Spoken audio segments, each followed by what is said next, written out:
YouTuber മണവാളനെതിരെ lookout notice പുറപ്പെടുവിച്ചു. വിദ്യാർത്ഥികളെ കാറിടിച്ച് കൊലപ്പെടുത്താൻ ശ്രമിച്ചു എന്ന കേസിലാണ് നോട്ടീസ്. തൃശൂർ വെസ്റ്റ് പോലീസാണ് ലുക്കൌട്ട് നോട്ടീസ് പുറപ്പെടുവിച്ചത്. ലിഷോയ് വിവരങ്ങളുമായി ചേരുകയാണ്. ലിഷോയ്, എന്താണ് സംഭവം, എന്താണ് കേസ്? മുഹമ്മദ് ഷഹീൻ ഷാ എന്ന മണവാളൻ യൂട്യൂബർക്കെതിരെയാണ് ലുക്കൌട്ട് നോട്ടീസ് തൃശൂരിൽ പോലീസ് പുറപ്പെടുവിച്ചിരിക്കുന്നത്. വിദ്യാർത്ഥികളെ കാറിടിച്ച് കൊലപ്പെടുത്താൻ ശ്രമിച്ചു എന്ന കേസാണ്. ഏപ്രിൽ 19-ന് കേരളവർമ്മ കോളേജ് റോഡിൽ വെച്ചായിരുന്നു ഈ സംഭവം. സ്കൂട്ടറിൽ വരികയായിരുന്ന 2 വിദ്യാർത്ഥികളെ കാറിടിപ്പിച്ച് കൊല്ലാൻ ശ്രമിച്ചു എന്നുള്ളതാണ് മണവാളിനെതിരായുള്ള കേസ്.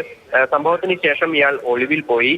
പ്രതികളെ പിന്നീട് കണ്ടെത്താനായി പോലീസിന് കഴിയാത്ത സാഹചര്യത്തിലാണ് Thrissur west police lookout notice പുറപ്പെടുവിച്ചിരിക്കുന്നത്.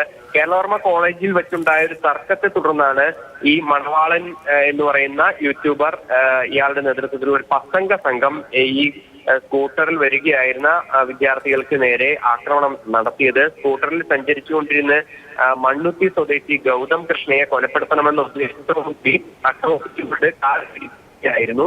Car വരുന്നത് കണ്ട് സ്കൂട്ടർ സൈഡിലേക്ക് ഒതുക്കിയെങ്കിലും വാഹനം ഇടിച്ചു കയറ്റി. ഗൗതമനും ഒപ്പമുണ്ടായിരുന്ന സുഹൃത്തിനും ഗുരുതരമായി പരിക്കേൽക്കുകയും ചെയ്തിരുന്നു. ഈ സംഭവത്തിലാണ് ഇപ്പോൾ മുഹമ്മദ് ഷഹീൻ ഷാ എന്ന് പറയുന്ന മണവാളൻ എന്ന പേരിലുള്ള യൂട്യൂബ് ചാനലിൽ ഉള്ള ആൾക്ക് ലുക്കൌട്ട് നോട്ടീസ് ഇപ്പോൾ പുറപ്പെടുവിച്ചിരിക്കുന്നത്.